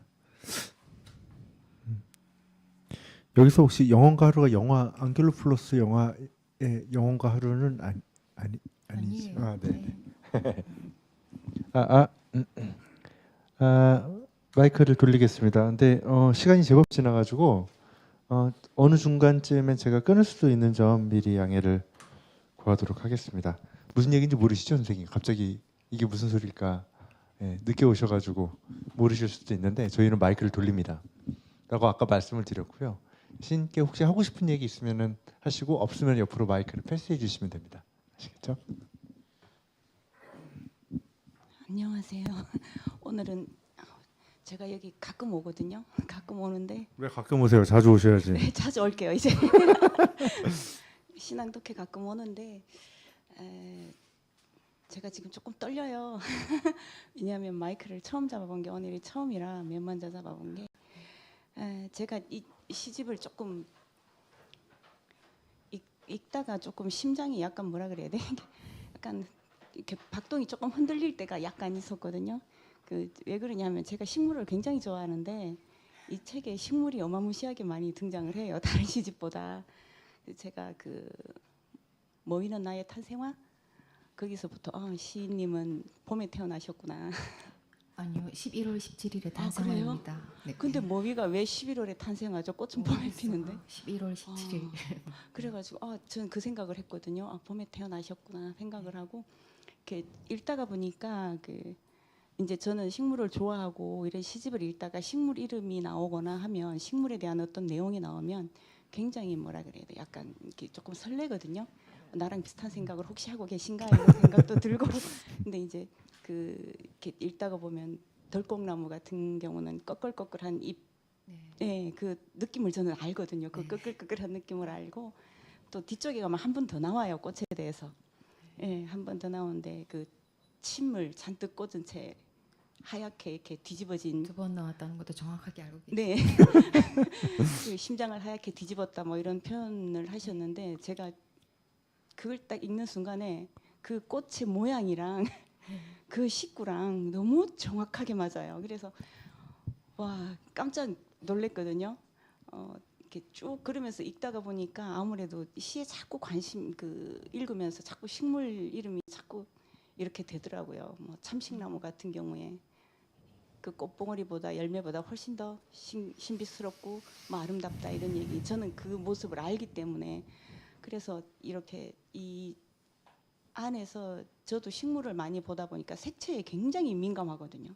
약간의 다른 점 이런 거 표현할 때 사진 같은 것도 찍다가도 조금이라도 색이 왜곡이 되면 막 짜증이 나고 그럴 때가 있거든요. 그래서 그런 걸 이렇게 읽으면서 와 저랑 비슷한 걸 보시고 비슷한 생각을 하시고 제가 보는 걸 저는 정확하게 표현을 못 하는데 정말 한 문장으로 정확하게 표현을 하시는구나 하는 생각에 제가 이 시를 읽으면서 굉장히 한 편 한 편 너무너무 설렜습니다. 그래서 앞으로 조영미 시인님의 시랑 저 좀 많이 친해져 보려고요. 네, 감사합니다. 고맙습니다. 네, 안녕하세요. 저도 되게 시집 재밌게 읽었는데요. 시집을 보면서 느꼈던 점이 여기 시인의 말에는 봄이라고 써져 있지만 저는 여름과 봄 사이 그 느낌을 살짝 느꼈던 것 같아요. 왜냐하면 그 나무 이파리에 햇빛이 비쳐서 노란색으로 번질 때가 있잖아요. 그 느낌을 필름 카메라로 찍은 한 장면 같다라고 시 전체가 느껴졌어요. 왜냐면 되게 죄송합니다. 되게 봄 같지도 않고 여름 같지도 않은 그런 따뜻한 느낌? 따뜻하고 조금은 선선한 느낌이 되게 잘 나타난 것 같고요. 그래서 되게 시집을 읽을 때 지금 날씨와 되게 잘 맞다라고 생각을 하면서 읽었습니다. 고등학생이세요? 네, 저 아. 예고 다니고 있어요. 예고시군요. 네, 감사합니다. 그래서 네, 감사합니다. 고맙습니다. 어떤 얘기든 하고 싶었던 거야. 네, 맞아요. 고마워요. 네. 저는 그냥 제가 이미지를 생각하면서 읽은 시가 김광규 시 빼고는 처음인 것 같아요. 그러니까 시를 읽으면서 그렇게 이미지나 그런 것들이 떠올리는 시가 김광규 시인 말고는 별로 없었는데 이렇게 시를 읽으면서 이렇게 이미지나 그런 게 그려지는 게 처음이었거든요. 그래가지고 궁금한 게 있는 게 이게 우리가 시를 쓰다 보면은 이게 이미지나 뭐 그런 게 그려질 때가 있는데 그런 이미지를 생각하면서 이렇게 그리시는지 아니면은 이미지를 생각이나 아니면은 연상이나 아니면은 뭐 그런 걸 통해서 녹아내서 그리시는 건지. 그리고 두 번째 질문은 우리가 시를 쓸 때마다 안 써질 때도 있고 아니면은 시를 쓰다 보면은 이게 안 써질 때가 많은데 이게 시를 계속 쓸 때 시가 만약에 안 써지면은 그 시를 계속 묵혀놨다가 쓰는지 아니면은 그 시를 계속 쓰다가 이게 포기를 하신 적도 있는지 해가지고 궁금해가지고 마이크를 한번 들어봤습니다. 이미지. 이미지를 생각하지 않는 것 같아요. 저는 관념이나 사유가 먼저 시작되어서 그 관념이나 사유를 풀어내고 깊이 차근차근 한 걸음씩 다가가다 보면 그게 이미지화 되는 것 같아요. 제 경우에는 돌이켜 보니까 그렇고 그렇게 느끼시는 건 아마 식물이 많이 나와서 그런 것 같기도 하고 뭐 색채 감각 때문에 그런 것 같기도 하고 그렇군요. 그리고 시는 저는 오래 묵혀두는 편이에요. 쓰다가 막힐 때는 그냥 두고 뭐 5년에 한 번씩 꺼내 보기도 해요. 어떤 시는 10년 만에 쓴 시도 있어요. 와. 옛날 묵은 거 이렇게 보면 근데 단 한 줄의 메모가 그에 추동되어 한꺼번에 막 쓸 때도 있고 무슨 시인지 모르겠는데 지금 기억이 안 나는데 나의 별새 핀 앵두나무에 들어있는 시인데 10년 만에 완성한 시가 있는데 제목이 생각이 안 나네요. A4 용지나 A4 용지 뒷면에다가 이렇게 쓰거든요. 이렇게 쌓아놔요 메모를. 네, 그냥 네, 옆에 네, 이렇게 네. 툭툭 던져놓는데 거기 보면 심지어 15년 전, 20년 것도 있어요. 밑에 막 바닥에 쌓여 있어요.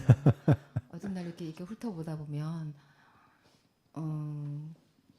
막 끌어오르는 그런 지점이 있어요. 거기에 촉발돼서 막 쓰기도 하고. 그러면 완성되면 그거는 다른 데에다가 옮겨 네, 놓으신 네. 거고요. 좋은 방법이네요, 되게. 완성되지 않은 건 종이 위에 그냥 종이 상태로 있고, 그래서 오래오래 묵혀두었다가 쓰고 또 쓰고도 바로 발표하지 않아요. 테라스의 보석들 같은 게 좀 드문 경우인데 그때 2월에 쓰고 바로 여름 후에 발표를 했어요. 그건 아주 드문 경우예요. 대개 한 1년 좀 묵혔다가 하거든요. 딱 쓰면 그 순간에 그럴듯해 보이잖아요, 시가. 맞아요. 예. 그거 굉장히 경계해야 되거든요. 그 순간을 참고 넘어가야 돼요. 그래서 만약에 올해 무슨 시를 발표했다 그럼 거의 저는 1년 전에 쓴 시고, 그렇습니다. 네. 일단 목소리가 안 좋으시다고 하셨는데 저는 처음 딱 말씀해 주시는 순간 목소리가 너무 좋아가지고 시와도 너무 잘 어울린다는 생각을 했고요. 제가 한동안 좀 시와 거리를 두고 지냈던 것 같은데 탕자가 돌아왔어. 근데 제가 이 시집을 본 순간에 뭔가 그 경계심 같은 게 허물어지셨던 것 같아요.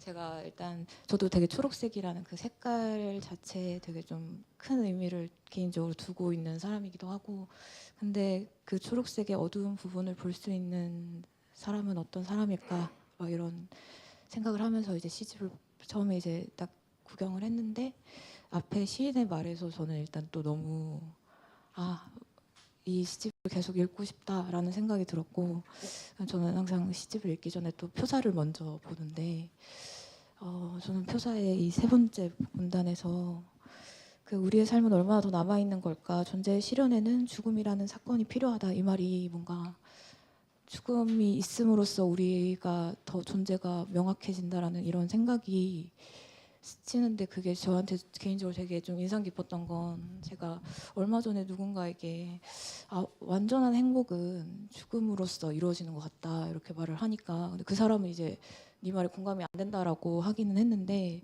뭔가 제가 생각했을 때 지금 제가 말했던 그 행복이 어떤 행복이라기보다 완성이나 어떤 완벽함을 얘기를 하는 것 같아서, 이 말을 보는 순간에 그 살아가는 동안에 어떤 그 불완전함이 늘 있을 수밖에 없는 거구나라는 그 생각을 다시 한번 좀 깨닫게 된 것 같아서, 그냥 그런 약간 뭐 완전히 같다고 할 수는 없지만 그런 비슷한 생각을 책에서 발견한 것 같아서 너무 좋았고요. 그래서 글을 읽으면서 되게 시를 이제 읽으면서 좀 말씀하셨던 그런 색채 감각이나 이런 것들이 너무 잘 느껴졌고, 그 어떤 단정한 그런 말의 그런 느낌 같은 게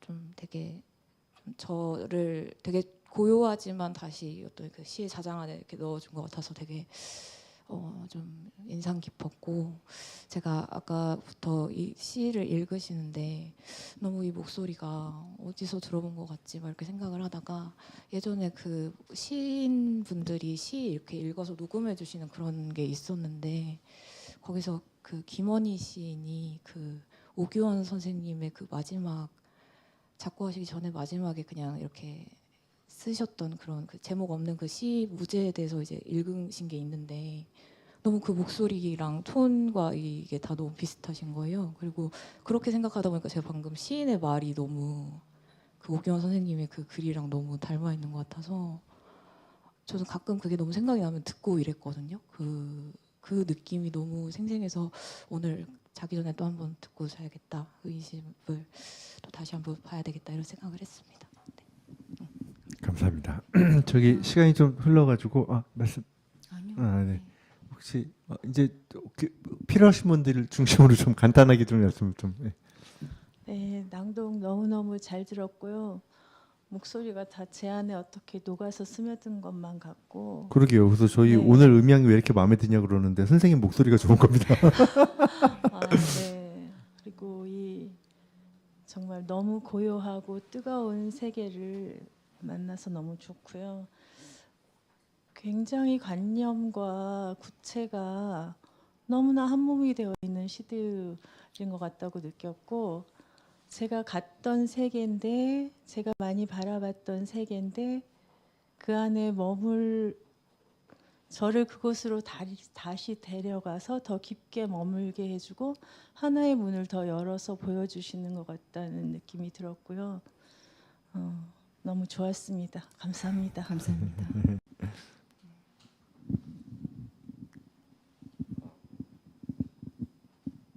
그러니까 책의 제목이 사실 초록의 어두운 부분인데 저도 보면서 지금 내 상태를 생각해 보면 약간 초록과 어떤 어두운 색이라고 생각을 했거든요.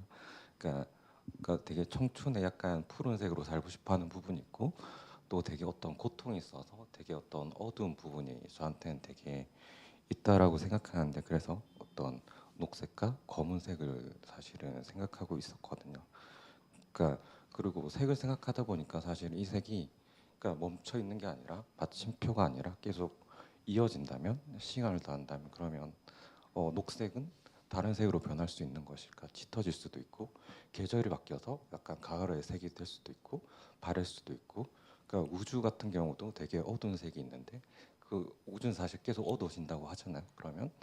그럼 그 색에 어떤 미래가 있을까? 어떤 현재뿐만 아니라 계속 녹색이 이어진다라면 그 색으로 계속 머물러 있을 것인가 아니면 어떤 미래를 잠깐 생각했던 것 같아요. 그냥 아마 저는 어떤 어두운 색, 어떤 고통의 미래를 생각하는 것 같고 그래서 어떤 검은색의 미래 혹은 녹색의 미래를 조금 생각하는 시간이었던 것 같습니다. 혹시 시인님께서도 만약에 저 녹색이 지금도 저기 꽃이 약간 녹색들이 있는데 만약 미래가 있다라면 어떤 색으로 변할 것인가 혹시 그런 생각을 해보신 적이 있는지 조금 궁금합니다.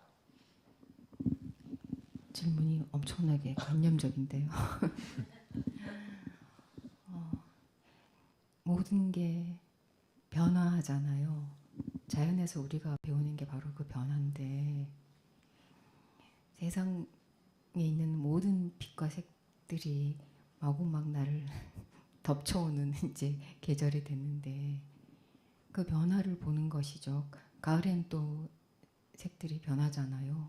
그리고 쓰러지고 겨울에는 단색이 되고 또다시 봄이 오고 끝없이 이제 순환되는 것 같아요. 그래서 색채에서 배우는 것도 변하고 뭐 무상이고 순환이고 이 우주의 원리도 마찬가지인 것 같아요. 항상 이제 변화하고 무질서한데 또 그 무질서 속에서 더 크나큰 질서가 있잖아요. 그런 걸 깨닫는 것 같아요.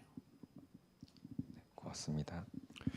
선생님, 네, 선생님, 예. 선생님 감기도 있고 하니까 한 번만 더 듣고 행사 종료할게요. 얼굴은 예쁘신 줄 알았는데 목소리까지 이렇게 솜사탕처럼 부드러우신 것 같습니다. 오늘 이렇게 친견하게 돼서 너무 반갑고 감사합니다. 한마디만 더 하면 아까 이제 빛의 본질은 이제 그냥 빛이잖아요. 무채색이고 우리가 그 빛이 반사하는 것이 또 색이고요. 우리가 그것만 보는 거고 또 뭐 자외선, 적외선, 엑스레이 뭐 그런 그러니까 이제 그 우리 시인님은 그 어떤 그 본질을 정말 진득하게 눈으로도 보시고 마음 눈으로도 또 보셔서 묵히고 묵혔다가 이렇게 나오니까 뭐랄까 아까 첼로 얘기를 하셨는데 그런 것처럼 진중하게 깊은 울림이 있는 것 같습니다. 네, 그냥 칭찬하고 말겠습니다. 감사합니다. 자, 이제 행사 종료. 그러니까 학생도 있고 해서 그래서 행사는 종료를 해야 될 것 같은데 오늘 소감 좀 마지막 시 낭독 전에 소감 좀 듣고 싶습니다, 시인님.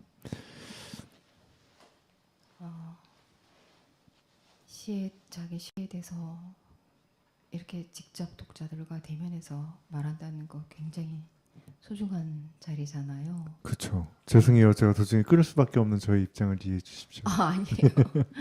그래서 행복했고 이렇게 많이 공감해 주셔서 굉장히 놀랐습니다. 그 삶의 덧없음을 견뎌낼 수 있을 것 같습니다. 삶의 무의미함과 부조리함을 시를 쓰는 것으로서 견뎌내고 이겨내도록 하겠습니다. 감사합니다. 네, 저 걱정이 되세요. 선생님이 몸이 약하신 분이신데 더 무리하시는 것 같아서 좀 계속 쫄리고 있습니다. 사인해 주실 거죠? 끝나고 네, 사인해 주실 거니까 그때 못다한 말들 전해 주시면 감사하겠습니다. 그러면 덧없는 삶을 조금이라도 더 즐겁게 보내실 수 있지 않을까? 그리고 또 저희 이제 저희 이거 한번 올리면 한 4,500명 정도 보는데 그중에 서점지기 분들 계실 텐데 즐거움과 편의를 마련해 주실 수 있는 분들은 저희한테 연락 주시면 제가 조영미 시인님께 출연 타진을 한번 해보도록 하겠습니다. 자, 와주셔서 감사드립니다. 저희가 요즘 줄기차게 낭독회 하고 있는데 꼭 오시지 않으셔도 돼요. 그냥 유튜브로 봐주셔도 되고 뭐 인스타로 접해주셔도 되고 다 좋은데 아무튼간에 꾸준히 관심을 가져주시면 그러면 뜻밖의 즐거움이 시 있는 기쁨 같은 것들이 숨어 있을 줄 압니다. 조영미 시인님 목소리 이렇게 좋은 줄 모르셨잖아요. 그런 것처럼 또 어디선가 좋은 목소리와 좋은 시를 가지고 있는 시인이 있을 수 있으니까 많이 관심 가져주시면 감사하겠습니다. 저는 위텐 시니컬 유희경이었고요. 끝나고 사인회 안내해 드릴 테니까 사인 꼭 받으시고 무사히 귀가해 주셨으면 좋겠습니다. 감사합니다.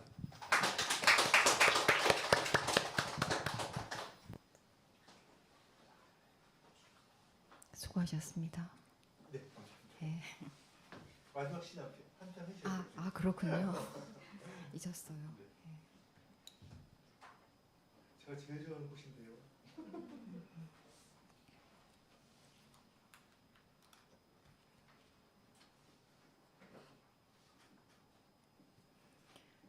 작약의 본생담.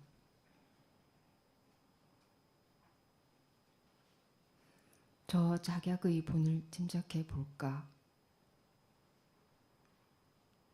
내 앞의 작약은 한때 귀신이었다가, 한때 기린이었다가, 한때 흰뺨 검둥오리였다가, 한때 벚나무 모시나방이었다가, 한때 거미개였다가, 어쩌면 나였던 누구였다가, 당공도 부당공도 모르는 크게 깨우친 자였다가, 공제고택의 향나무였다가, 이번 생에 모든 것을 다 이루어 이 고리를 끊으려 했던 그저 사람이라는 이름을 얻은 고독한 자였다가, 마침내 확연히 명백한 작약이 되었다. 내 앞의 작약이